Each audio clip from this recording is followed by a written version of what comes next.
நாம் வெளிப்படுத்தின விசேஷம் 13ஆம் அதிகாரம் 1வது வசனத்தை நாம் தியானித்துக் கொண்டிருந்தோம். அதில் கடைசி நாட்களில் எழுப்பி வர வேண்டிய அந்த தீர்க்க தரிசன நிறைவேறுதலை குறித்து நாம் பார்த்தோம். இன்னைக்கு நம்ம என்ன பார்க்க போறோம்னா 2வது வசனத்தை நாம் பார்க்க போகிறோம். நான் கண்ட மிருகம் சிறுத்தையை போல இருந்தது, அதன் கால்கள் கரடியின் கால்களைப் போலவும் அதன் வாய் சிங்கத்தின் வாயை போலவும் இருந்தன. வலு சர்ப்பமானது தன் பலத்தையும் தன் சிங்காசனத்தையும் மிகுந்த அதிகாரத்தையும் அதற்கு கொடுத்தது. நாம் கண்களை மூடுவோம். சர்வ வல்லமை உள்ள எங்கள் ஆண்டவரே, அருமையான நாட்களுக்காக உமக்கு ஸ்தோத்திரம். தேவனாய் கர்த்தர் இந்த சந்தர்ப்பங்களில் எங்களுக்கு கொடுத்துக் கொண்டிருக்கும் வார்த்தைகளுக்காக உமக்கு நன்றி. வேதத்தின் மகத்துவங்களை அறிந்து கொள்ளும்படி எங்கள் இருதயங்களை திறந்திருக்கிறபடினாலும் உமக்கு ஸ்தோத்திரம். ஒவ்வொரு நாளும் உடைய வசனத்தினால் எங்களை தேர்ச்சி கொண்டிருக்கிறபடினாலும் உமக்கு ஸ்தோத்திரம். உடைய வசனம் எங்களுக்குள்ளே உருவின பட்டாயமாய் வந்து ஆண்டவரே எங்களை உருவாக்கி கொண்டிருக்கிற தயவுக்காய் ஸ்தோத்திரம். நாங்கள் இன்னும் ஸ்திரப்படவும் பலப்படவும் சீர் பண்ணவும் கர்த்தர் எங்களுக்கு கிருபை பாராட்டுவீராக. உடைய மகிமையுள்ள கரத்தில் எங்களை தாழ்த்துகிறோம் எங்கள் ஆண்டவர் இயேசுவின் நாமத்தில் பிதாவே, ஆமென். வெளிப்படுத்தின விசேஷம் 13ஆம் அதிகாரம் 2வது வசனத்துல எழும்பி வரக்கூடிய ஆன்டி கிரைஸ்டுடைய கிங்டமை குறித்து நாம் பார்த்தோம். இது ஏற்கனவே ஒரு முறை வந்து மீண்டுமாக அது ஒரு மத தலைவருடைய ஆட்சியின் கீழ் அது பாதிக்கப்பட்டு மீண்டும் அது எழும்பி வந்தது என்று சொல்லி நாம் பார்க்கிறோம். இந்த அரசாங்கத்தை குறித்து அது எப்படி இருக்கும், அதனுடைய தன்மையை குறித்து தான் இந்த 2வது வசனம் சொல்லுகிறது. இந்த 2வது வசனத்தை நாம் தியானிக்கும் போது அது 3 மிருகங்களை கொண்டு இருக்கிறது. 4வதாக வலு சர்ப்பம் பிசாசு தன்னுடைய பலத்தை அதற்கு கொடுத்தது. இந்த 3 காரியங்கள் எதை குறிக்கிறது? நான் கண்ட மிருகம் சிறுத்தையை போல இருந்தது, அதன் வாய் கரடியின் கால்களை, அதன் வாய் சிங்கத்தின் வாயை போலவும் அதன் கால்கள் கரடியின் கால்களை போலவும் இருந்தது. இது எதை பத்தி சொல்லப்பட்டிருக்கிறது? இங்க எதை பத்தி ஆண்டவர் சொல்லியிருக்கிறாரு அப்படின்னா, வரப்போறதான ஆன்டி கிரைஸ்டுடைய கிங்டம், அதாவது ஐரோப்பியன் யூனியனுடைய வரப்போகிற 10 நாடுகள் கூட்டமைப்பு, அதனுடைய தன்மை எப்படி இருக்கும்னா, முதலாவதாக நான் கண்ட மிருகம் சிறுத்தையை போல இருந்தது. ஏன் சிறுத்தையை போல இருக்கு அப்படின்னா, இங்கதான் தானியேல் 8ஆம் அதிகாரத்தை நம்ம வாசிக்கணும், மன்னிக்கணும். நாம் இங்கதான் தானியேல் 7ஆம் அதிகாரத்தை வாசிக்கிறோம். அங்க 4 வெவ்வேறு ரூபம் உள்ள மிருகங்கள் சமுத்திரத்திலிருந்து எழும்பின அப்படின்னு பார்க்கிறோம். அந்த சமுத்திரத்திலிருந்து எழும்பி வரக்கூடிய மிருகங்களை பாருங்க. முதல் 3 மிருகங்களை பாருங்க. முதல்ல சிங்கம், 2வது கரடி, 3வது சிவிங்கின்னு இருக்கும், சிறுத்தை லெப்பர்ட் அப்படி இருக்கு. இந்த 3 மிருகங்களும் இங்க இருக்கு. அதாவது தானியேல் 7ல சொல்லப்பட்ட 3 மிருகங்களும் வெளிப்படுத்தல் 13:2ல இருக்கு. அந்த 3 மிருகங்களும் தனிப்பட்ட முறையில் பார்க்கும்போது சிங்கம் என்பது நேபுகாத்நேச்சாரை குறிக்கும், அதாவது பாபிலோனிய சாம்ராஜ்யத்தை குறிக்கும். 2வதாக கரடி என்பது மேதிய பெர்ஷிய சாம்ராஜ்யத்தை குறிக்கும், அது கோரேஸ் தலைமையில வந்தது. 3வதாக சிவிங்கி என்பது கிரேக்க சாம்ராஜ்யத்தை குறிக்கும், அது அலெக்சாண்டர் தலைமையில வந்தது.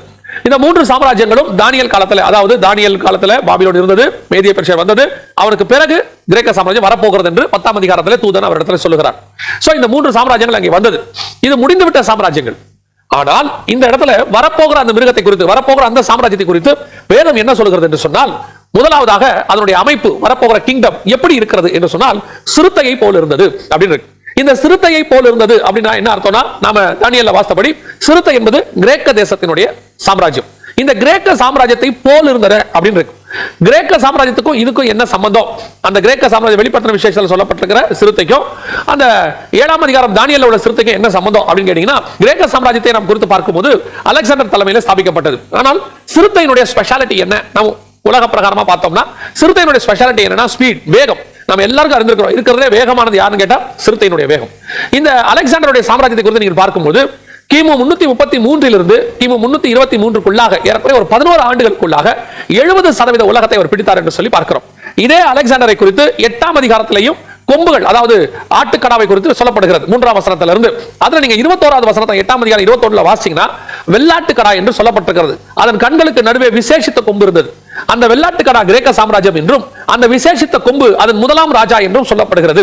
அப்படியானால் இந்த முதலாம் ராஜாவாகிய அலெக்சாண்டர், கிரேக்க தேசத்துக்கு முதலாம் ராஜா வந்து அலெக்சாண்டரா அப்படின்னு கேட்டீங்கன்னா, கிரேக்க சாம்ராஜ்யத்தின் முதலாம் ராஜா அலெக்சாண்டர் தான். ஏன்னு சொன்னா அவங்க அப்பா பிலிப்பு மாசிடோனியா அப்படிங்கிற ஒரு பகுதிக்கு மட்டும்தான் ராஜாவாக இருந்தார், குறுநில மன்னராக இருந்தார்.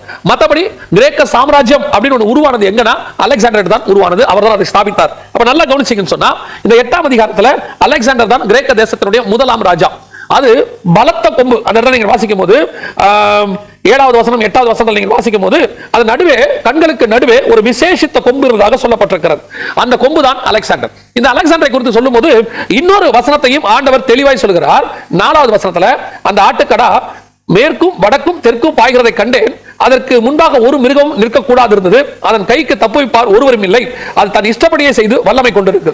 நான் அதை கவனித்துக் கொண்டிருக்கையில், 5வது வசனம், கவனித்துக் கொண்டிருக்கையில் இதோ மேற்கே இருந்து, ஃப்ரம் வெஸ்ட், மேற்கே இருந்து ஒரு வெள்ளாட்டுக்கடா நிலத்தில் கால் பாவாமல் தேசத்தின் மீதெங்கும் சென்றது அப்படின்னு இருக்கு.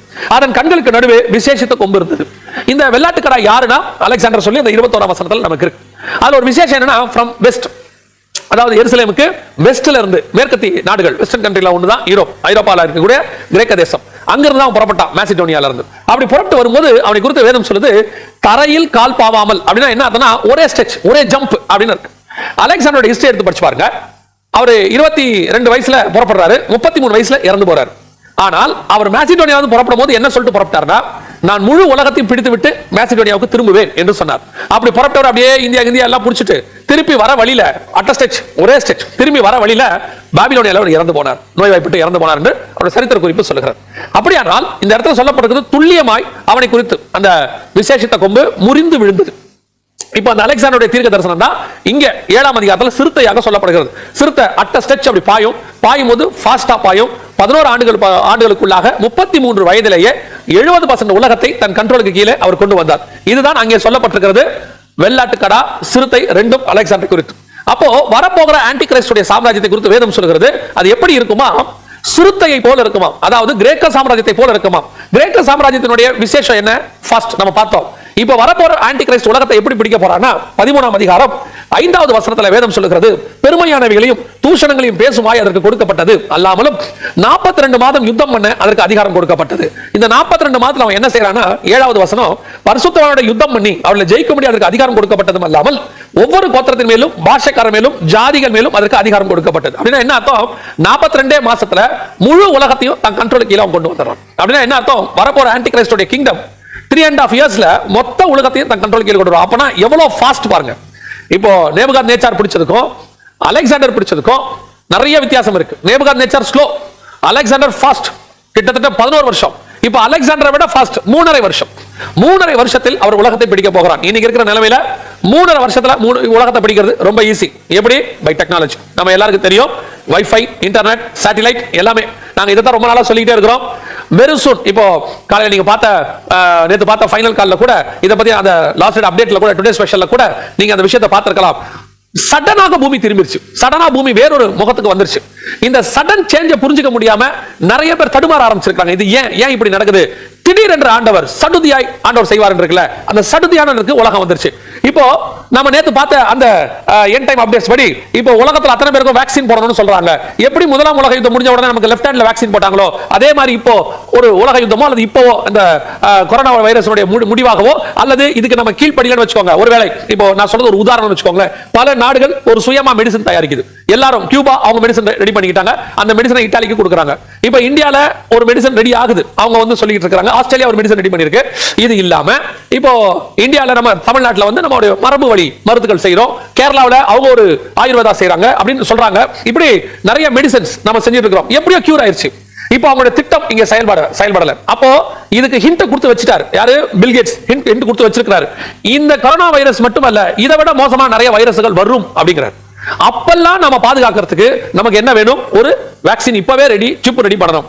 இத அமெரிக்கா இம்ப்ளிமெண்ட் பண்ண தொடங்கும் போது அமெரிக்கா ஃபோர்ஸ் பண்ணும். அமெரிக்காவுடைய நிலைமை எல்லாரும் தெரியும். அது வல்லரசுங்கிறத ஃபோர்ஸ் பண்ணும். அப்படி ஃபோர்ஸ் பண்ணும்போது அமெரிக்காவினுடைய வல்லரசு பவரை ஆண்டவர் எடுப்பார். ஏன்னா ஐரோப்பா தான் ஆளுகைக்கு வரணும். ஆஸ் பர் 1வது வசனத்தின் படி அமெரிக்காவுடைய ஃபோர்ஸை எடுத்து அது அடுத்த யுத்தமோ ஏதோ ஒண்ணுல அமெரிக்காவுடைய பலன் குன்றி போகும். குன்றி போகும்போது மீண்டும் இதே பயோசிப் வேறு வழியாக ஐரோப்பா வழியாக வரும். அப்பொழுது இந்த பயோவார் அல்லது கிருமிகள் எல்லாம் அதிகமாக இருக்கும். அப்போ மிக வேகமாக 3.5 ஆண்டுகளுக்குள்ள முழு உலகத்தையும் கண்ட்ரோலுக்கு கொண்டு வருவார்கள். அப்போ வேற வழியே இல்லாம மக்களே இந்த சிப்பை அக்செப்ட் பண்ணுவாங்க. ஏன்னா இதை விட வீரியமான வைரஸை கொண்டு வருவாங்க. ஏன்னா எல்லா மருந்துக்கும் கட்டுப்படாத வைரஸை கொண்டு வந்தாதான் இதெல்லாம் இம்ப்ளிமெண்ட் பண்ண முடியும்.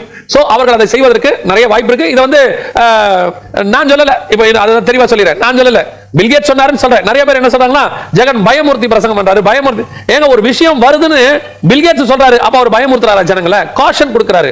அவர் உலகத்துக்கு காஷன் கொடுக்கிறாரு. டிவில சொல்றாங்க பில் கேட்ஸ் சொல்றாருன்னு. அப்ப அவங்க டிவி காரங்க எல்லாரும் பயமுறுத்துறாங்களா? ஜனங்களுக்கு காஷன் கொடுக்கறாங்க. பைபிள் இப்படி சொல்லுதுன்னு சொன்னா அது காஷன். எங்களுக்கு காஷன் வேணாம்னா காஷன் நீங்க விட்டுறலாம், ஒரு பிரச்சனையுமே இல்ல. ஒரு கூட்டத்துக்கு அந்த காஷன் வேண்டாம், ஒரு கூட்டத்துக்கு காஷன் வேணும். பாவத்தை குறித்தும் நீதியை குறித்தும் நியாய தீர்ப்பு குறித்தும் கண்டித்து உணர்த்துவாருன்னு இருக்கு. இப்ப என்ன கடைசி காலத்துல காஷனே வேணாம், ஆசீர்வாதமே போதும் அப்படின்னு சொல்லிட்டு ஏன் இதெல்லாம் சொல்லணும்? ஏன் இதெல்லாம் சொல்லணும்னா ஆவியானவர் சொல்லி இருக்கிறாரு, சொல்றோம். காது உள்ளவன் கேட்க கடவன், அவ்வளவுதான். அப்ப நல்லா கவனிச்சுக்கொள்ளுங்க. இப்ப கடைசி காலத்துல இப்படி வரும்போது 3.5 ஆண்டுக்குள் முழு உலகத்துக்கு, ஏன்னா வைரஸ் தீவிரம் அடையுதுன்னு வச்சுங்க. நான் சொல்றதெல்லாம் ஒரு உதாரணம். தீவிரம் அடையும் போது ஆட்டோமேட்டிக்கா என்ன செய்வாங்க? அந்த சிப்பை, அந்த வேக்சினை உடனடியா எல்லாரும் ஏற்றுக்கொள்வாங்க. எல்லா நாடும் எப்படி இந்தியா கிட்ட எல்லாரும் மருந்து அனுப்புங்க, அதே மாதிரி அனுப்ப சொல்லும் போது இந்த வேக்சின் உலகம் முழுக்க வரும். 3.5 ஆண்டுக்குள் முழு உலகத்தையும் கண்ட்ரோல்ல கொண்டு வருவாங்க. அப்பொழுது ஒரு யுத்தம் நடக்கும். அந்த யுத்தத்துல முழு உலகத்தையும் அவன் கண்ட்ரோல் கீழே கொண்டு வருவான். அப்படின்னா சிறுத்தையை போல இருந்தது. அப்படின்னா வெரி ஃபாஸ்ட். முதல் உலக யுத்தம் 8 வருஷம், 4 வருஷத்துக்கு மேல நடந்தது, 1914 to 1918. இரண்டாவது உலக யுத்தம் 6 வருஷத்துக்கு மேல, 1936 இருந்து 43 வரைக்கும், ஏறக்குறைய 7 வருஷம். இப்போ மூன்றாம் உலக யுத்தம் ஒருவேளை ஆன்டி கிரைஸ்டோட யுத்தமா இருக்கலாம். ஆன்டி கிரைஸ்ட் உலகத்தை பிடிக்கிற யுத்தம் எப்படி இருக்கும் அப்படின்னு கேட்டீங்கன்னு சொன்னா அது 3.5 ஆண்டுகள் தான் நடக்கும். பைபிள் தெளிவா சொல்லுது 3.5 years டோட்டல் வேர்ல்டு கண்ட்ரோலுக்கு கீழே அவன் கொண்டு வந்துருவான். அப்போ சிறுத்தையை போல் பாய போகிறது, சிறுத்தை போல் வேகமான ஒரு அரசாங்கம். இப்போ அதுக்கு ஒரு நல்ல உதாரணம் பாத்தீங்களா, எல்லாமே ஸ்பீட் ஆகுது. இந்த கடைசி காலமே ஸ்பீடு உலகம். நம்ம கண்ணுக்கு முன்னாடி பாத்தீங்கன்னா எல்லாமே வெரி ஸ்பீட். என்ன ஸ்பீடு?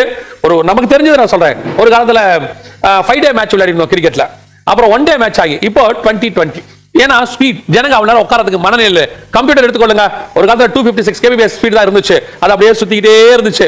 இப்போ அப்படி இல்ல, இப்போ எத்தனை 150 mbps ஸ்பீட், 1000 mbps ஸ்பீட்ல இருக்கு. நிறைய எல்லாம் ஜிபில டவுன்லோட் பண்றவங்களா இருக்காங்க, வேகமா டவுன்லோட் பண்றவங்களா இருக்காங்க. ஸ்பீட், வேகம். ஒரு காலத்துல டிராவல் நம்ம என்ன பண்ணிட்டு இருந்தோம், கப்பல்ல போயிட்டு இருந்தோம், நடந்து வந்து அப்புறம் கப்பல், அப்புறம் ஃபிளைட். இன்னைக்கு அதிவேக ஃபிளைட்ஸ் எல்லாம் இருக்கு. ஸ்பீட், லைட் ரேஸ் அளவுக்கு டிராவல் பண்ணக்கூடிய ஆயுதங்கள், ஸ்பீட். இப்ப எல்லாமே ஸ்பீட். பிள்ளைகள் ஒரு காலத்துல 6ஆம் வகுப்பு படிக்கும் போது தான், நம்ம தாத்தா காலத்துல 6ஆம் வகுப்பு படிக்கும் போது தான் ஏ போட்டாங்க, ஆ போடுவாங்க. இப்ப அப்படி இல்ல, எல்லாம் 1 வயசு 2 வயசுலயே கொண்டு போய் கிண்டர் கார்டன் அப்படின்னு கொண்டு விட்டு பிளே ஸ்கூல்னு விட்டு இப்பவே எல்லாம் ரைம் சொல்ல ஆரம்பிக்குது. ஸ்பீட், எல்லாமே வேகமாக நடக்கிறது.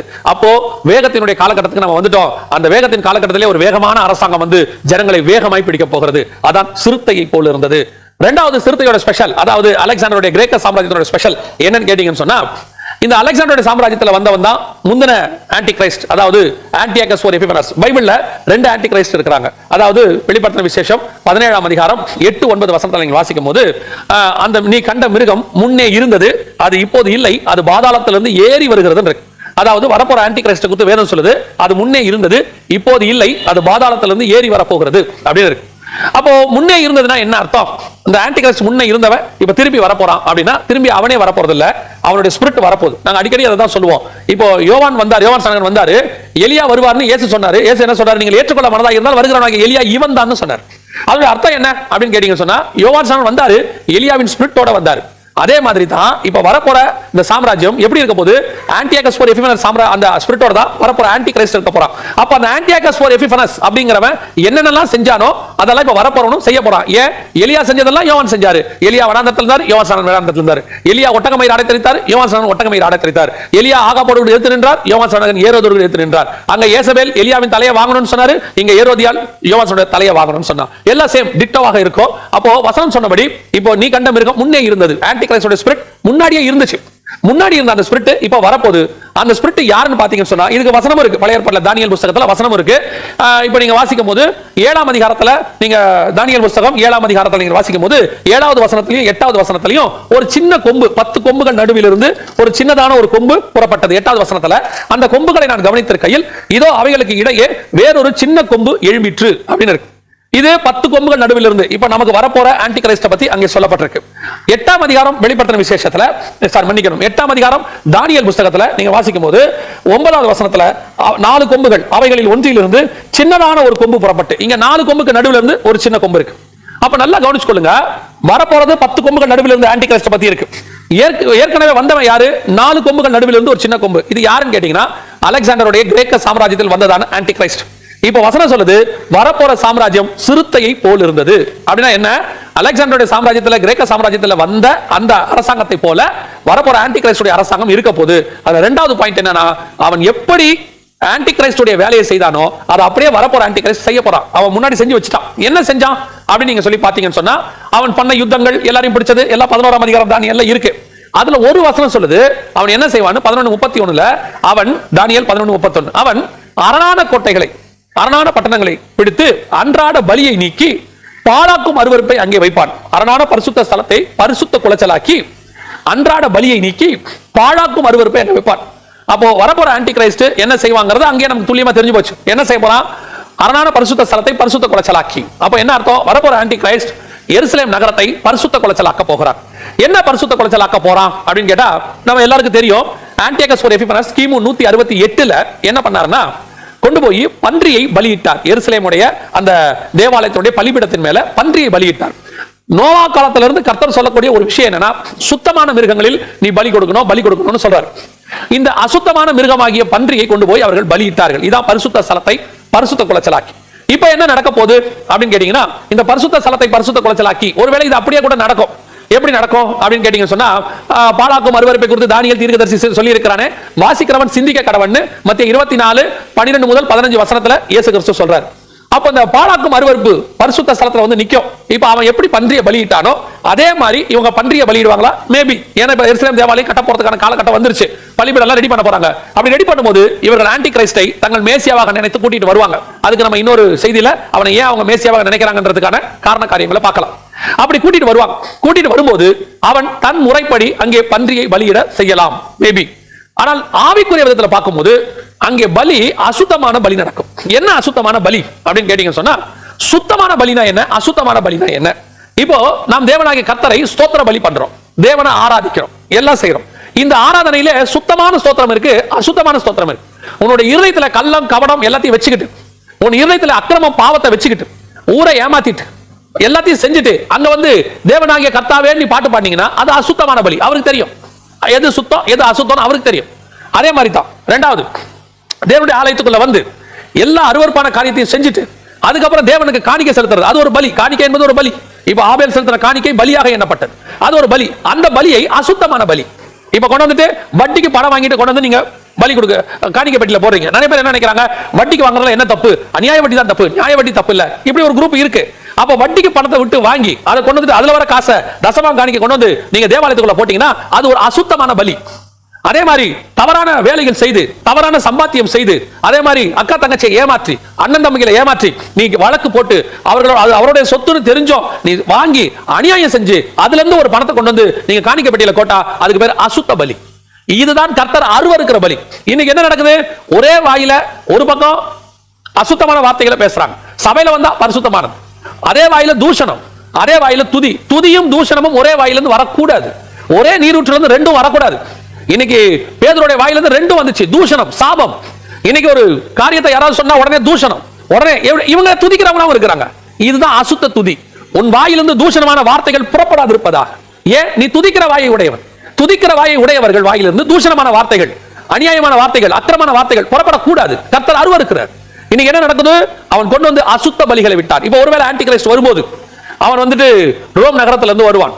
ரோம் நகரத்துல இருந்து வரும்போது அவன் கொண்டு வந்து அருவருப்பான பலிகளை கிரேக்க முறைப்படி ஒருவேளை செலுத்தலாம். ஏன்னா அவன் புது ரிலிஜியன் ஃபார்ம் பண்ண போறான், நியூ ரிலிஜியன் ஃபார்ம் பண்ணுவான்னு சொல்லி வேதம் சொல்லுது. எங்க இருக்கு? தானியேல் புத்தகம் 11ஆம் அதிகாரம் 37வது வசனத்துல நியூ வேர்ல்ட் ஆர்டர், அதுல ஒரு நியூ ரிலிஜியன் ஒன்று வருது. அந்த நியூ ரிலிஜியன் படி வசனம் சொல்லுது, அவன் பிதாக்களின் தேவர்களை மதியாமல் எந்த தேவனையும் மதியாமல். அந்த இடத்துல வசனம் அழகா இருக்கும், எந்த தேவனையும் மதிக்க மாட்டான். இப்ப அவன் வந்து நம்ம ஆண்டவரை மட்டும் மறுதலிக்க போறது கிடையாது, இல்ல நம்ம ஆண்டவரை மட்டும் எதிர்க்க போறது கிடையாது. இந்த உலகத்தில் இருக்கிற எல்லா கடவுளுக்கும் மேலாக தன்னை உயர்த்துவான், அரண்களின் தேவனை தன் ஸ்தானத்திலே கனம் பண்ணி. அப்ப என்ன ஆகும், அங்கே அவனுக்கு ஏற்ற ஒரு பலி அவங்க செலுத்துவாங்க. அது என்னவா இருக்கும்? அசுத்த பலி. இரண்டாவது, அன்றாட பலி நீக்கப்பட்டு அப்படின்னு இருக்கு. இப்ப ஆன்டியோகஸ் எபிஃபனஸ் என்ன பண்ணா, யூதர்கள் டெய்லி பலி செலுத்திட்டு இருந்தாங்க. அன்றாட பலி ஒவ்வொரு நாளும் நின்று கொண்டிருப்பான்னு சொல்லி 10ஆம் அதிகாரம் எபிரேயர் புத்தகம் சொல்லுகிறது. அந்த ஆசாரியன் நாடோறும் அவன் என்ன நாள்தோறும் என்ன செய்வானா, பலி செலுத்தும்படி நின்று கொண்டிருப்பான் அப்படின்னு வசனம் சொல்லுது. அப்படின்னு சொன்னா இந்த டெய்லி நடக்கிற அன்றாட பலியை அவங்க நீக்கிடுவாங்க. ஏன்னா வந்து அந்த 7 வருஷம் நியாயப்பிரமாண காலம் வந்துரும், தேவாலயம் வந்துரும், தேவாலயத்துல பலி ஆரம்பிச்சுவாங்க, டெய்லி பலி செலுத்தி கொண்டே இருப்பாங்க.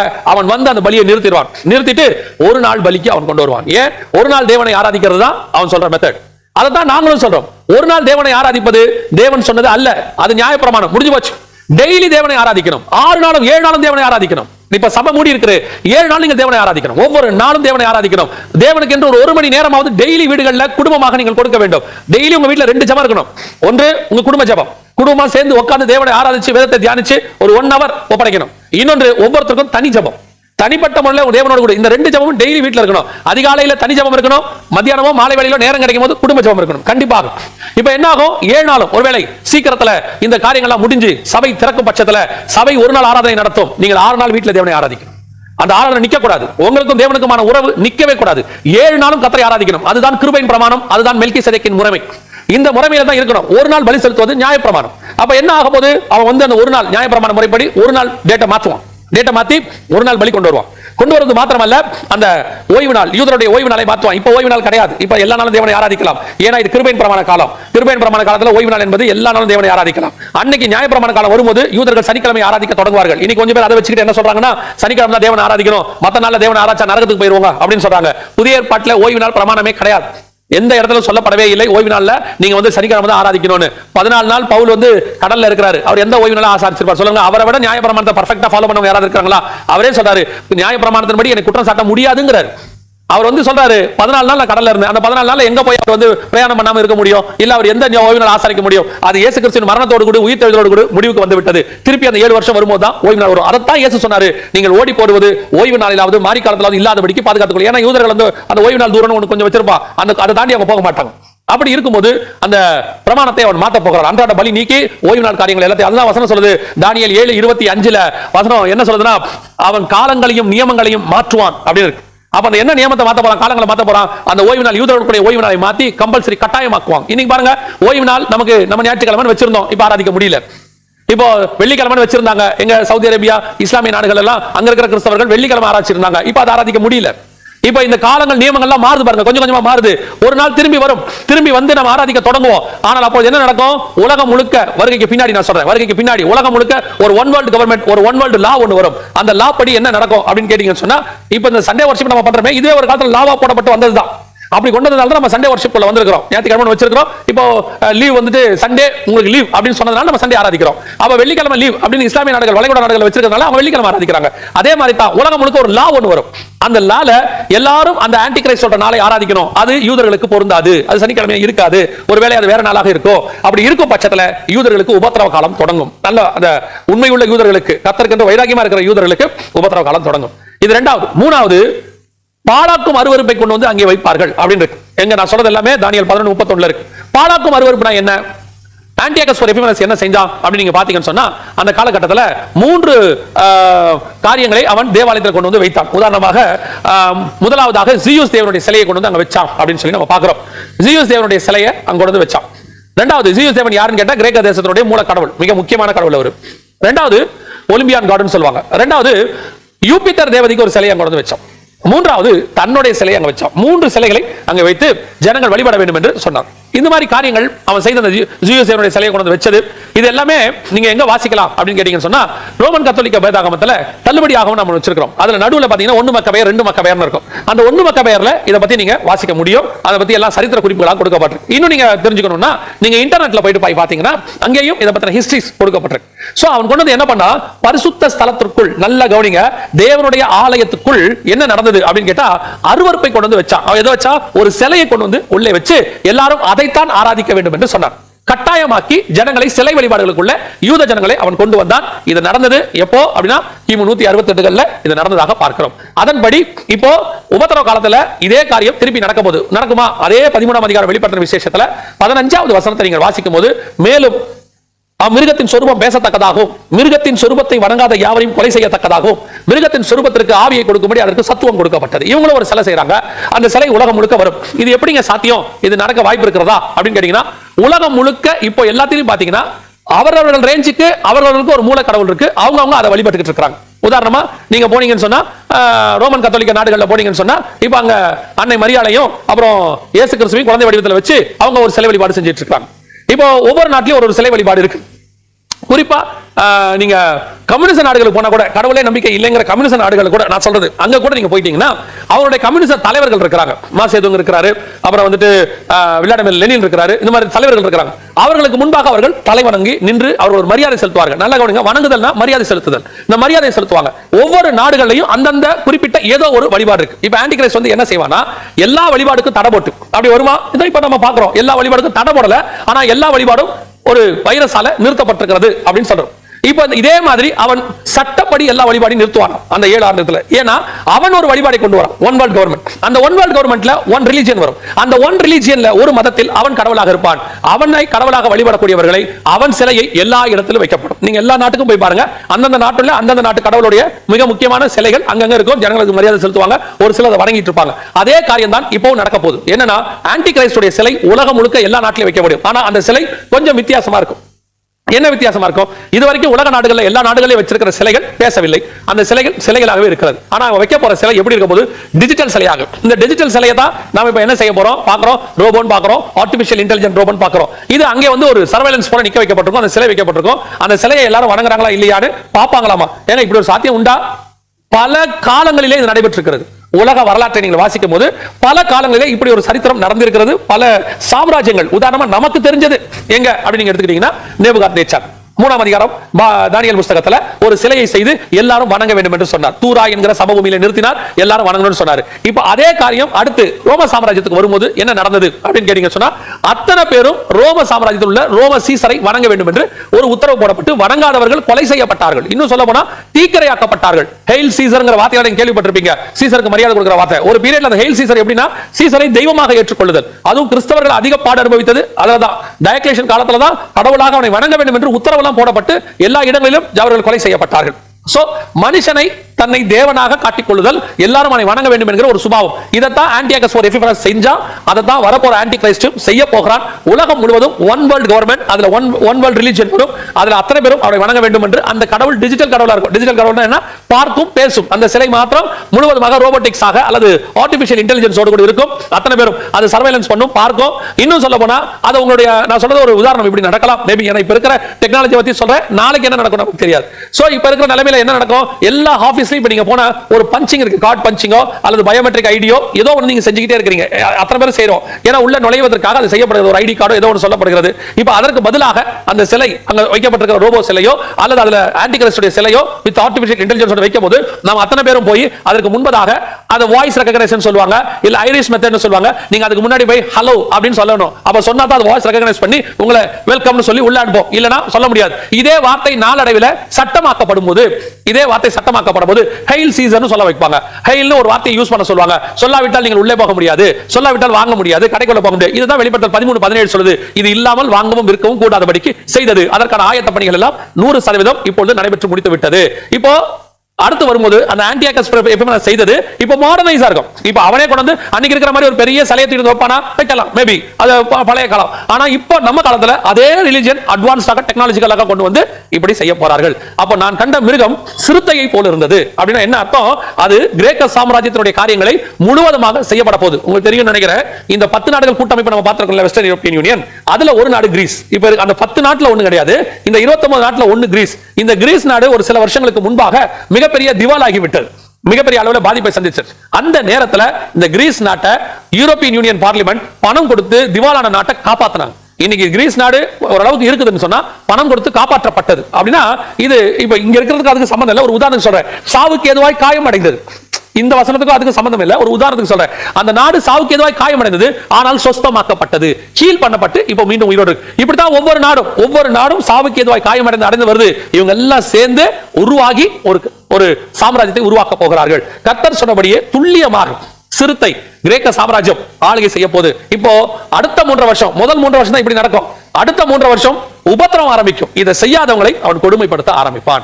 ஆன்டியோகஸ் எபிஃபனஸ் என்ன பண்ணா அப்படிங்கறத நீங்க போய் பாருங்க. அந்த ஹிஸ்டரியில இருக்கு, நீங்க பார்க்கலாம். நீங்க அல்லது 1 மக்கபேர் புத்தகத்துல பார்க்கலாம். அப்படி உங்களுக்கு கொஞ்சம் தீர்க்க தரிசனத்தை விளங்கி படிக்க முடிய கூடுமானால் 11ஆம் அதிகாரத்துல வடதேசை ராஜான்னு இருக்குது. அந்த வடதேசை ராஜாவை பத்தி ஆன்டியோகஸ் எபிஃபனஸ் பத்தி இருக்கு. அவன் என்னென்னலாம் செய்வான், அவன் மரணம் எப்படி இருக்கும், எல்லாமே அதுல இருக்கும். அவன் செஞ்சது, அவன் யூதருடைய புத்தக சுருள், நம்ம சொல்லக்கூடியதான அந்த வேத சுருள் எல்லாத்தையும் எரிச்சு போட்டான்.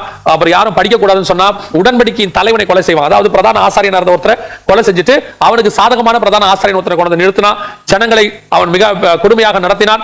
ஜூஸ் தேவனுடைய சிலையை கொண்டு வந்து வச்சான். அன்றாட பலியை நீக்கினான். பன்றிய பலியிட கொண்டு வந்தான். அவன் எருசலேம் தேவாலயத்தினுடைய பொருட்களை எல்லாம் கொள்ளையடித்து தீட்டுப்படுத்தினான். இதோட பெரிய ஆச்சரியம் என்ன? ஏன் இந்த ஆன்டியோகஸ் எபிஃபனஸினுடைய ஆவி மீண்டுமாக வருது? எத்தனையோ பெரியவர்கள் இருக்கிறாங்களே, ஏன் அது வராம இந்த சாம்ராஜ்யம் வருது அப்படின்னு கேட்டீங்கன்னா, இது வரைக்கும் வந்த ராஜாக்கள்லயே பிசாசு நினைச்சத செஞ்சது யாருன்னா இந்த ஆன்டியோகஸ் எபிஃபனஸ். என்னன்னு சொன்னா, தேவனுடைய நகரம் எருசலேம். இந்த எருசலேம் எதுக்கு அடையாளம்னா பரம எருசலேம் இருக்கும். அந்த பரம எருசலேமுக்கு மாடல் தான் கர்த்தர் இங்க வச்சிருக்காரு. இப்ப எல்லாமே பரலோகத்துல ஒண்ணு இருக்கு, அதனுடைய மாடல் தான் கர்த்தர் இங்க வச்சிருக்காரு, மாதிரி. இப்ப ஆசாரிப்பு கூடாரமே மாதிரி தான் இங்க. அதோட ஒரிஜினல் எங்க இருக்குன்னு கேட்டீங்கன்னு சொன்னா பரலோகத்துல இருக்குது. வெளிப்பாடு 15:5 நீங்க வாசிச்சீங்கன்னா ஆசாரிப்பு கூடாரமாகிய ஆலயம் பரலோகத்திலே திறக்கப்பட்டது அப்படின்னு இருக்கு. ஆசாரிப்பு கூடாரத்துடைய ஒரிஜினல் அங்க இருக்கு. சோ இங்க மாடல் அதே மாதிரி தான் இஸ்ரவேல், அதே மாதிரி தான் ஏதேன், அதே மாதிரி தான் எருசலேம், நீங்க நானு எல்லாமே பரலோகத்தினுடைய மாடல் இங்க இருக்கிறோம். அப்போ இங்க எதை செஞ்சாலும் பரலோகத்துக்கு செஞ்ச மாதிரி பிசாசுக்கு நினைப்பு. அப்ப எருசலேமுக்குள்ள அவன் சிலையை வச்சு வணங்க வச்சா பரலோகத்துல அவனை வச்சு வழிபடுறதா அவனுக்கு ஒரு நினைப்பு. ஏன்னா பரலோகத்தினுடைய மாடல் தான் எருசலேம். அந்த துணிகரமா அவள தைரியம் யாருக்கு இருந்துச்சுன்னா ஆன்டியோகஸ் எபிஃபனஸ் இருந்துச்சு. உங்களுக்கு நேபுகாத்நேச்சாரை பத்தி கூட தெரியும். அவன் வந்து தேவாலயத்தை பிடிக்கிறாரு, தீக்கிரையாக்குறாரு, எல்லாம் பண்றாரு. அதெல்லாம் கர்த்தர் சொன்னபடி தான் செஞ்சார் அவர். ஏன்னா என்னுடைய ஊழியக்காரன் ஆகிய நேபுகாத்நேச்சார். ஆனா நடந்தது என்ன? அவர் தேவாலயத்தில் கொண்டு போய் அவங்க கடவுளை வைக்கல, அந்த அளவுக்கு ஒரு துணிகரமா பண்ணல. ஆனா ஒண்ணு அவர் செஞ்சாரு, அவர் கடவுளுடைய ஆலயத்துக்குள்ள கொண்டு போய் எருசலேம் தேவாலயத்தினுடைய பாத்திரத்தை கொண்டு போய் வச்சுக்கிட்டாருன்னு தானியேல் புத்தகம் 1ஆம் அதிகாரத்துல இருக்கு. அப்போ அந்த அளவுக்கு தான் அவங்க செஞ்சாங்க, ஒவ்வொருத்தரும் ஒவ்வொன்று செஞ்சாங்க. ஆனா இருக்கிறதுலே துணிகரமா செஞ்சது ஆன்டியோகஸ் எபிஃபனஸ் என்று சொல்லக்கூடியதான இந்த மனுஷன் தான். அதனால தான் இந்த நான் கண்ட மிருகம் சிறுத்தையை போல் இருந்தது அப்படின்னா, வரப்போற கிரேக்க கவர்மெண்ட் என்னென்னலாம் செஞ்சுச்சோ அத்தனையும் வரப்போற ஆன்டி கிரைஸ்ட் செய்ய போகிறார். இரண்டாவது, அதன் கால்கள் கரடியின் கால்கள் அப்படின்னு இருக்கு. கரடியின் கால்கள்னா என்ன அப்படின்னா, நீங்க தானியேல் புத்தகம் 7ஆம் அதிகாரத்துக்கு போய் அந்த கரடியின் கால் எப்படி இருந்துச்சுன்னு படிச்சு பாருங்க. அந்த கரடி ஒரு பக்கம் சாய்ந்து நின்றது அப்படின்னு இருக்கு 5வது வசனத்துல 7:5. பின்பு கரடிக்கு ஒப்பாகிய வேற 2ஆம் மிருகத்தை கண்டேன், அது ஒரு பக்கமாய் சாய்ந்து நின்று. ஒரு பக்கமா சாஞ்சி நின்னுனா என்ன அர்த்தம் அப்படின்னு கேட்டீங்கன்னா, ஒன் சைடு வீக், ஒரு கால் ஸ்ட்ராங். ஒருத்தர் யார் சாஞ்சி நிப்பா அப்படின்னு கேட்டீங்கன்னா, ஒரு சைடு கால் வீக்கா இருக்கிறவங்க தான் சாஞ்சி நிப்பாங்க. இப்போ ஒரு பக்கம் சாய்ந்து நின்றது அப்படின்னா என்ன அர்த்தம்? ஒரு பக்கம் ஸ்ட்ராங், ஒரு பக்கம் வீக் அப்படின்னு அர்த்தம். இப்போ தானியேல் 2ஆம் அதிகாரத்துல நேபுகாத்நேச்சார் ஒரு சிலையை கனவு காண்றாரு, சொப்பனம் காண்றாரு. நம்ம எல்லாருக்கும் அது தெரியும். அந்த சிலையை அவர் பார்த்த பிறகு அந்த சிலைக்கான விளக்கத்தை தானியேல் கொடுத்துக்கிட்டே வரும்போது அவர் ஒரு வார்த்தை சொல்றாரு, கீழே பாதங்கள் இரும்பும் களிமண்ணுமாக இருந்தது. அதோட அர்த்தம் என்ன அப்படின்னா, 42வது வசனம் தானியேல் 2:42, கால் விரல்கள் பாதி இருமும் பாதி களிமண்ணுமாக இருந்தது. என்னவென்றால், அந்த ராஜ்யம் ஒரு பங்கு உரமும் ஒரு பங்கு நெரிசலமாக இருக்கும். ஒரு பக்கம் ஸ்ட்ராங், ஒரு பக்கம் வீக் அப்படி இருக்கும். அதான் அங்க சொல்லப்பட்டிருக்கு. இதுதான் இங்க வெளிப்படுத்தின விசேஷம் 13ஆம் அதிகாரத்துல கரடியின் கால்கள் மேதிய பெர்ஷியா சாம்ராஜ்யத்தினுடைய தீர்க்க தரிசனம் நிறைவேறுதல். அது என்னன்னா, அந்த மேதிய பெர்ஷியா சாம்ராஜ்யம் ஒரு பக்கம் மேதியர்கள் கொஞ்சம் வீக், பெர்ஷியர்கள் ஸ்ட்ராங். கோரேஸ் ஸ்ட்ராங், தரியு வீக். ஆனா ரெண்டு பேரும் பவர்ஃபுல் தான். ரெண்டோட கம்பேர் பண்ணா இதுக்கு இன்னும் ஒத்த வசனம் உங்களுக்கு வேணும்னு சொன்னா 8ஆம் அதிகாரம் தானியேல் புத்தகத்துல அந்த ஆட்டுக்கடா வருது பாத்தீங்களா, அந்த 3வது வசனத்துல நீங்க வாசிக்கும் போது ஒரு ஆட்டுக்கடா ஆற்றுக்கு முன்பாக நின்றது, அதன் 2 கொம்புகளும் உயர்ந்தவைகளா இருந்தது. ரெண்டுமே ஸ்ட்ராங் தான், உயர்ந்தவைகளா இருந்தது. ஆகிலும் அவைகளில் ஒன்று மற்றதை பார்க்கிலும் உயர்ந்திருந்தது. உயர்ந்த கொம்பு பிந்தி முளைத்தெழும்பினது. அதோட அர்த்தம் என்ன? 2 அரசாட்சி இருக்கு, மேதிய பெர்ஷியர்கள். அந்த மேதிய பெர்ஷியர்கள்ல பெர்ஷியர்கள் பின்பு வந்தவங்க, மேதியர்கள் முன்பு உள்ளவங்க. ரெண்டும் உயர்ந்ததுதான். ஆனா பின்னாடி வந்த பெர்ஷியா இன்னும் கொஞ்சம் உயரம். கோரேஸ் தி கிரேட் அப்படிவாங்க, சைரஸ் தி கிரேட்பாங்க. கொஞ்சம் உயரம், கொஞ்சம் ஸ்ட்ராங், கொஞ்சம் வீக். அதான் அதோட அர்த்தம். இப்போ கரடி சாய்ந்து நின்றது. ஒரு பக்கம் மேதியர்கள் வீக்கா இருக்காங்க, இன்னொரு பக்கம் பெர்ஷியர்கள் ஸ்ட்ராங்கா இருந்தாங்க அப்படின்னு அர்த்தம். இப்போ இந்த இடத்துல ஆன்டி கிரைஸ்டோட கவர்மெண்ட்டுக்கு வரும்போது அது எப்படி இருக்கிறது? அந்த கவர்மெண்ட் கால்கள் கரடியின் கால்கள். அதோட அர்த்தம் என்ன? எங்க சீக்ரெட் எப்படி வச்சிருக்காரு பாருங்க. இதான் தானியேலுக்கும் வெளிப்படுத்தலும் சேர்த்து படிக்கணும்ங்கிறது. எப்பேற்பட்ட சீக்ரெட் எங்க வெளிப்படுது பாருங்களேன். அந்த இடத்துல வசனம் சொல்லுது, கால்கள் கரடியின் கால்கள். அதோட அர்த்தம் என்ன? இந்த கவர்மெண்ட் ஒரு பக்கம் சாய்ந்து நிற்கும், ஒரு பக்கம் வீக், ஒரு பக்கம் ஸ்ட்ராங். யூரோப்பியன் யூனியன் எடுத்துக்கொள்ளுங்க. இன்னைக்கும் ஐரோப்பியன் யூனியனோட சாம்ராஜ்யங்கள் நீங்க பாத்தீங்கன்னு சொன்னா ஒரு பக்கம் வீக், ஒரு பக்கம் ஸ்ட்ராங். அதுல படிப்புல ஸ்ட்ராங்கான நாடுகள் இருக்கு. அமெரிக்கா போன்ற நாடுகள், மன்னிக்கணும், யூகே போன்ற நாடுகள் ரொம்ப ஸ்ட்ராங். அவங்க நமக்கு தெரியும், அவங்க தான் படிப்புல நம்பர் 1 அப்படின்னு வச்சுக்கலாம். ஆனால் அதே நேரத்தில் படிப்புல வீக்கானவங்களும் அங்க இருக்காங்க. எஜுகேஷன் சைட் வீக்கான எத்தனையோ நாடுகள் ஐரோப்பால இருக்கு. இன்னும் இங்கிலீஷே பேசாத ஐரோப்பா நாடுகள் எத்தனையோ உண்டு. ஸ்பெயினுக்கு, சுவிட்சர்லாந்துக்கு நீங்க போயிட்டீங்கன்னா இங்கிலீஷ்ங்கிறதே அவங்க அபிஷியல் லாங்குவேஜ் தான். மக்கள் பொதுவாக பேச மாட்டாங்க, பேச பயப்படுவாங்க. அதே மாதிரி பொருளாதாரம் ஒரு பக்கம் ஸ்ட்ராங், ஒரு பக்கம் வீக். ராணுவம் இப்ப பிரான்ஸ், இத்தாலி, இங்கிலாந்து ராணுவத்துல ஸ்ட்ராங். மற்ற நாடுகள் எடுத்து பாருங்க, நார்வே, நெதர்லாந்து, அப்புறம் லக்சம்பர்க், பெல்ஜியம், இதெல்லாம் வீக். ஒரு பக்கம் மிலிட்டரி வீக், இன்னொரு பக்கம் இதே மாதிரி தான். ஒரு பங்கு நெரிசல், ஒரு பங்கு ஸ்ட்ராங். அப்ப வரப்போற ஐரோப்பியன் யூனியன் எப்படி இருக்க போது? ஒரு பக்கம் ஸ்ட்ராங்காக இருக்க போது, ஒரு பக்கம் வீக்காக இருக்கிறது. இதைத்தான் வேதம் சொல்லுது. அது ஒரு பங்கு நெரிசலும், ஒரு பக்கம் உறவுமாக இருக்க போது. கால்கள் கரடியின் கால்கள், பெர்ஷியாவுடைய கால்கள். இதுக்கு இன்னும் நிறைய அர்த்தங்கள் இருக்கு. பெர்ஷியாவுடைய கால்கள்னா, பெர்ஷியா தேசங்கிறது என்னன்னா, எஸ்தர் புத்தகம் 1:1 படி இந்து தேசம் முதல் எத்தியோப்பியா வரை இருக்கு. இந்த எத்தியோப்பியானா இப்ப இருக்கிற எத்தியோப்பியா இல்ல, அன்னைக்கு உள்ள எத்தியோப்பியா வேற. அந்த எத்தியோப்பியா ஸ்திரீ, அன்னைக்கு இருந்த எத்தியோப்பியா ஸ்திரீயத்தான் மோசே கல்யாணம் பண்ணாருன்னு இருக்கு. மோசே ஆப்பிரிக்கால இருக்கிற எத்தியோப்பியாவுக்கு வரவே இல்ல. மோசே இருந்தாலும் எகிப்து பக்கத்துல உள்ள எத்தியோப்பியா, அந்த எத்தியோப்பியா தான் குறிக்குது. அந்த எத்தியோப்பியா வரை தான் பெர்ஷியா ராஜா அரசாண்டாரு.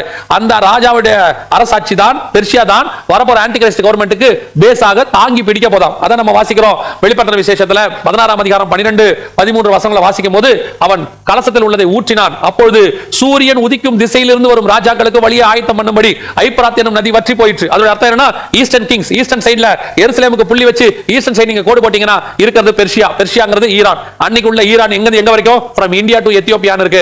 இந்த நாடுகள் தான் கடைசி ஆன்டி கிரைஸ்டுக்கு ஹெல்ப் பண்ண வரப்போகுது. அதான் பெர்ஷியாவுடைய கால்கள். இதுலயும் என்னன்னா, ஒரு பக்கம் ஸ்ட்ராங், ஒரு பக்கம் வீக். இந்த ஈஸ்டர்ன் கண்ட்ரீஸ்லயே பொருளாதாரத்துல ஸ்ட்ராங்கானவங்க இருக்காங்க, பொருளாதாரத்துல வீக்கானவங்க இருக்காங்க, மிலிட்டரியில ஸ்ட்ராங்கானவங்க இருக்காங்க, மிலிட்டரியில வீக்கானவங்க இருக்காங்க. இவங்க எல்லாம் சேர்ந்து வந்துதான் ஆன்டி கிரைஸ்டுக்கு ஹெல்ப் பண்ண போகிறார்கள். மூணாவது, அதன் வாய் சிங்கத்தின் வாயை போல இருந்தது. வசனம் சொல்லுது, அதன் வாய் சிங்கத்தின் வாய். சிங்கத்தின் வாய்னா என்ன?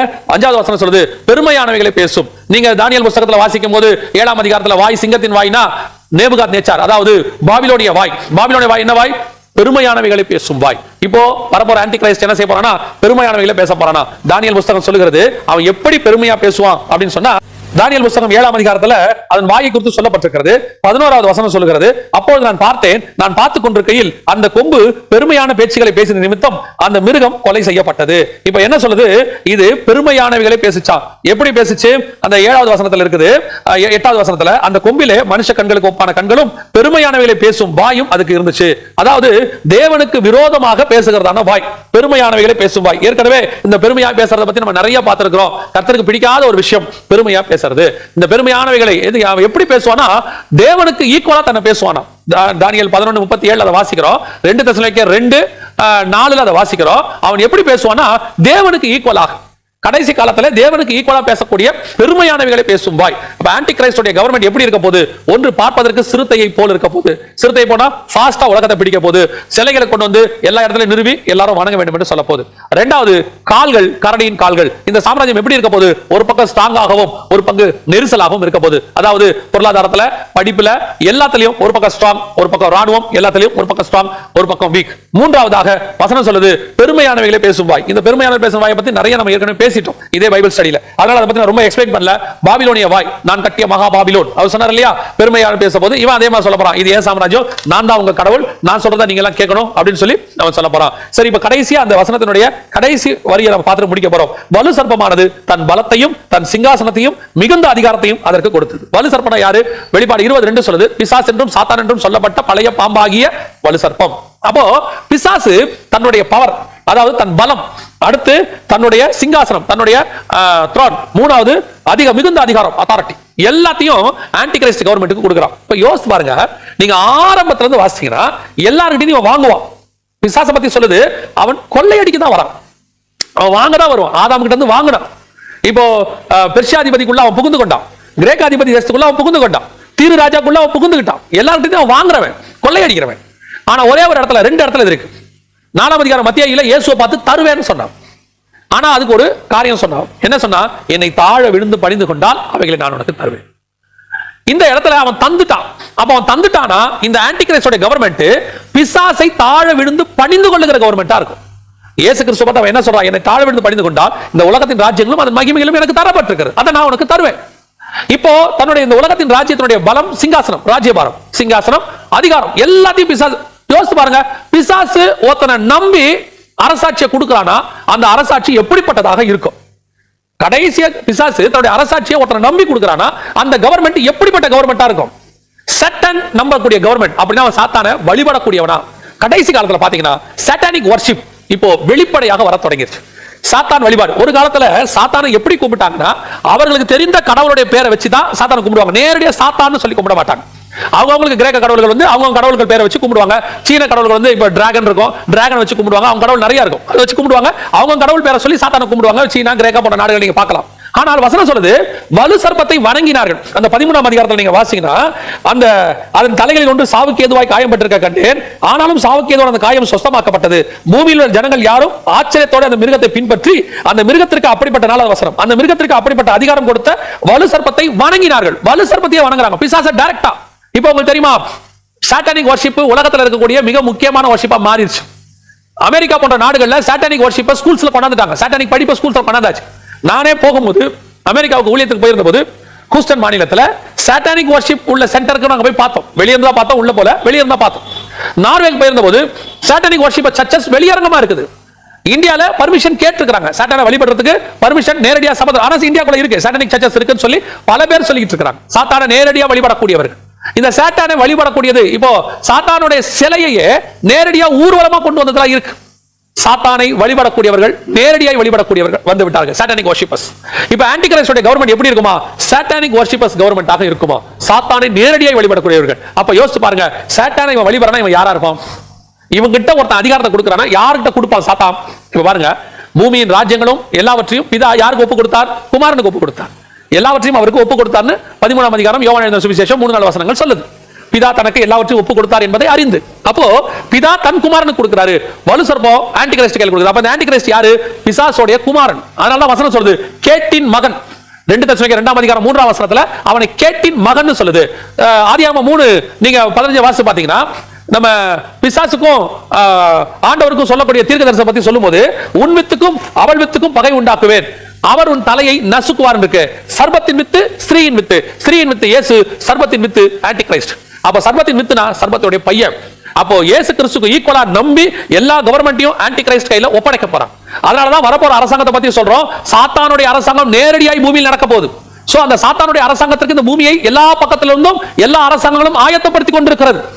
அவர்கள் தங்கள் வேலைகளை அதான் செஞ்சுட்டு இருக்காங்க. ஐரோப்பாவை மையமாய் வைத்து இந்த முழுவதும் உலகம் முழுவதும் ஸ்தாபிக்கப்பட்டுக் கொண்டிருக்கிறது. இந்த கண்ணிகளில் நாம் சிக்கிக் கொள்ளக்கூடாது. இது அரசாங்கம் தொடங்கி அவன் வெளிப்படுவதற்கு முன்பதாக உங்களையும் என்னையும் மீட்க வருவேன் என்று இயேசு வாக்குத்தத்தம் பண்ணி இருக்கிறார். நம் கண்களுக்கு முன்பாக இப்பொழுது மிக வேகமாக உலகத்தை பிடிக்கக்கூடிய அரசாங்கம் எழும்பி வரப்போகிறது. அடுத்து இப்ப ஐரோப்பியன் யூனியன் எழும்பி இருக்குது. இப்ப நீங்க எதை சொல்ல வரீங்க? இன்னும் வேகமா பிடிக்கணும் என்ன அர்த்தம்? இப்போ சொல்றேன், அமெரிக்கா 1789 இருந்து இருக்கு, அதுக்கு முன்னாடில இருந்து இருக்கு. ஆனா 1789 தான் அரசியல் சட்டம் 4 வருஷத்துக்கு ஜனாதிபதி ஏற்றினாங்க. அன்னையில இருந்து இருந்துச்சு. ஆனா 1931 தான் வல்லரசா அறிவிக்கப்பட்டது. இங்கிலாந்து சாம்ராஜ்யம் இருந்துச்சு, ஆனா ஒரு காலகட்டத்தில் வல்லரசா மாறியது. அதே மாதிரி தான் ஐரோப்பியன் யூனியன் இருக்கு, ஒரு காலகட்டத்தில் வல்லரசாக மாறும். அந்த வல்லரசா மாறி அதுல ஒரு ராஜா தான் ஆன்டி கிரைஸ்ட், அந்த கடைசி ராஜாவாக இருப்பாங்க. அந்த ராஜாவுக்கு முன்பாக, அவன் வெளிப்படுவதற்கு முன்பதாக உங்களையும் என்னையும் மீட்க வருவேன் என்று அவர் வாக்குத்தத்தம் பண்ணி இருக்கிறார். இப்போ சிறுத்தை கோப்பான சாம்ராஜ்யம் வரப்போது. இப்போ அது ஒரு பக்கம் நெரிசலும் ஒரு பக்கம் உரமாக கரடியின் கால்களோடு கூட இருக்கிறது. பெருமையானவைகளை இனி அது பேச போகுது. திருப்பியும் சொல்றேன், இதெல்லாம் சாத்தானுடைய சுபாவம். பெருமையானவைகளை பேச போகுது. இப்போ இதுல கடைசியா ஒரு காரியத்தை மட்டும் நான் சொல்லிட்டு முடிக்கிறேன். கவனிங்க, நிறைய பேர் என்ன சொல்லிட்டு இருக்காங்கன்னா, இந்த ஆன்டி கிரைஸ்ட் கவர்மெண்ட்ல நீங்களா நிக்க முடியாதா? ரத்த சாட்சியா மறிக்க ஒரு குரூப், நான் ரத்த சாட்சியா மறிக்க போறேன்னு ஆயத்தப்பட்டு இருக்கிறாங்க. ஒரு குரூப் வருகை இல்ல, உபத்திரவ காலத்துக்குள்ள போவோம் அப்படின்னு சொல்லிட்டு இருக்காங்க. நல்லா தெரிஞ்சுக்கொள்ளுங்க, இன்னைக்கு பரிசுத்த ஆவியானவர் நமக்குள்ள இருக்கிறார். இன்னைக்கு போதிக்கிறதுக்கு ஊழியக்காரர்கள் இருக்கிறாங்க. இன்னைக்கு சபைகள் இருக்கிறது, கூட சக விசுவாசிகள் இருக்காங்க. இவ்வளவு இருந்தும் உங்களால் இந்த உலகத்தை ஜெயிக்க முடியல, பாவத்தை வெல்றீங்க. நாளைக்கு இது எதுவுமே இருக்காது. பரிசுத்த ஆவியானவர் இருக்க மாட்டார். சபை, நல்ல சபை இருக்காது, எடுத்துக்கொள்ளப்பட்டோம். நல்ல ஊழியக்காரர்கள் எடுத்துக்கொள்ளப்படுவார்கள், நல்ல விசுவாசிகள் எடுத்துக்கொள்ளப்படுவார்கள். அப்ப யார் இருப்பா? கள்ள சபைகளும் கள்ள ஊழியர்களும் கள்ள விசுவாசிகளும் இருப்பாங்க. அன்னைக்கு இது இல்லாம சாத்தானுடைய கவர்மெண்ட் நடக்கும். உலகம் முழுக்க எங்க பார்த்தாலும் சாத்தான் வர்ஷிப்பர்ஸ் இருப்பாங்க. அன்னைக்கு நாம காட்டி கொடுக்கப்படுகிற காலகட்டத்தில் இருப்போம். இந்த காலத்திலே நிக்க முடியாத நம்மளால அந்த காலத்துல நிக்க முடியுமா? உன்னத பாட்டில் மனவாட்டிய கதவை தட்டி ஆண்டவர் கூப்பிடுறாரு. என் மனவாளியே, என் சகோதரியே, என் உத்தமியே, கதவை தர, என் புறாவே கதவை தர. அவ திறக்கல பாருங்க. ஒருவேளை திறக்கும் போது அவ போயிருந்தா மணவாளனோட சேஃபா போயிருப்பான். திறக்கல. விளைவு, அவள் மணவாளன் போன பிறகு தன் போர்வை மூடிக்கொண்டு வெளியே வரா. வழியிலே நகரத்தில் திரிகிற காவலர்கள் அவளை பிடித்து அடித்து, 5ஆம் அதிகாரம் உன்னத பாட்டில் இருக்கு, பிடித்து அடித்து அவளை நிர்வாணமாக்கி அவள் வஸ்திரத்தை உரிந்து அவளை காயப்படுத்தினார்கள். இதே காரியத்தை தான் ஆண்டவர் சபையை பார்த்து சொல்றார். வெளிப்படுத்தல் 3ஆம் அதிகாரத்துல, வாசப்படியில் என்று கதவை தட்டுகிறேன். இதே காரியம் தான் மத்தேயுல சொல்றாரு. இதோ மணவாளன் வருகிற சத்தம் கேட்டது. இப்ப இதெல்லாம் கேட்டுக்கிட்டு இருக்கு. இந்த சத்தம் உங்களுக்கு கேக்குது. ஒரு கூட்டம் திறக்க மாட்டேன், ஜாலியா படுத்து கிடக்கு. ஒரு கூட்டம் ஜாலியா படுத்து கிடக்கு. வஸ்திரத்தை களைந்தேன், பாதங்களை கழுவினேன். அதெல்லாம் என் மணவாளன் போக மாட்டாரு, அதெல்லாம் அவர் ஒன்றும் செய்ய மாட்டாரு. எவனாலும் வாசலே தான் நிப்பாரு. ஒரு நாள் உன்னை விட்டு போவார். சிம்டம் தெரியுது. இப்ப ஒரு நாள் விட்டு போவார். வசனம் சொல்லுது, மணவாளன் போயிட்டார். மணவாட்டி கதவை திறப்பா. அப்போ அதுக்கப்புறம் உணர்வு வரும். வருகைக்கு பின்னாடி ஒரு உணர்வு வரும். ஐயோ, மணவாளன் ரொம்ப நாள் ஆச்சே, இவங்க சொன்ன இந்த முத்திரகத்திலாம் கரெக்டா வருதே, உபத்திரவம் ஆரம்பிக்குதே, சபைகளை மூட சொல்றாங்களே, அடிக்க சொல்றாங்களே, கிறிஸ்தவர்களுக்கு உபத்திரவம் ஆரம்பிக்குதே, உலகம் முழுக்க ஆரம்பிக்குதே, நீ நினைச்சு கதவை திறக்கும் போது மணவாளன் இருக்க மாட்டார். அவர் போய் ரொம்ப நேரம். அதற்கு பிறகு உபத்திரவ காலம் வரும். இப்போவே அந்த மிருகத்தினுடைய காலங்கள் நம் கண்களுக்கு முன்பாக தெரிய ஆரம்பிச்சிருக்கு. சுதாரித்துக் கொள்வோம், ஒப்பு கொடுப்போம், ஆயத்தப்படுவோம். வெகு சீக்கிரத்தில் ஆண்டவர் வரப்போகிறார். இனி காலம் செல்லாது. நம்மை மீட்டும்படி நம்முடைய கர்த்தராகிய இயேசு கிறிஸ்து மத்தியாகாயத்திலே வரப்போகிறார். நாம் எல்லோரும் அவரை சந்திக்க ஆயத்தப்படுவோம். இது 2வது வசனத்துக்கான விளக்கம். இப்போ 3வது 4வது வசனங்களை குறித்தெல்லாம் நாம் மீண்டுமாக கர்த்தருக்கு சித்தமானால் அடுத்த வேதபாட வகுப்பில் பார்க்க போகிறோம்.